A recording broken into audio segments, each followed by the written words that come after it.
The Supreme Court will pass orders tomorrow on what details banks need to give pertaining to the Fortis Healthcare-IHH Berhad deal. The court will decide which all documents banks will have to provide to explain their role in transfer of Fortis Healthcare's shares to IHH Berhad. The top court wondered, how did money move out of Fortis Healthcare in January 2019 and who had allowed it? The court held that this transfer of funds by Fortis Healthcare, Malvinder Singh and Shivinder Singh amounted to a clear violation of its 2018 order. In view of violation of the status quo order, the court has sought details on encumbrances created on Fortis Healthcare's shares and wants to know how Rs 4,666 crores went out of Fortis Healthcare Holdings and at what juncture. In December 2018, the Apex Court had ordered a status quo on the Singh brothers controlled Fortis Healthcare's plans to proceed with the deal with IHH Berhad. The stay order continued even as Singh brothers were held guilty of contempt of court in 2019 and were asked to pay Rs 1,170 crores each.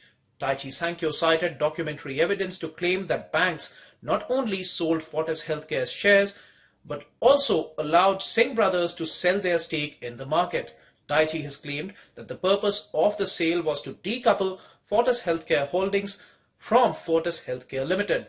Daiichi submitted that no bank had told the court that the control of Fortis Healthcare Holdings will be completely knocked out, pointing to inquiries by Yes Bank and Axis Bank to find out if Fortis Healthcare's shares could be sold. Daiichi contended that banks were aware about assurances and court proceedings even as Singh brothers told the banks to sell shares and do whatever they felt like. Daiichi told the court that despite confirming pledges to not alienate their stakes earlier, Malvinder Singh and Shivinder Singh are now saying that they have got nothing to do with each other.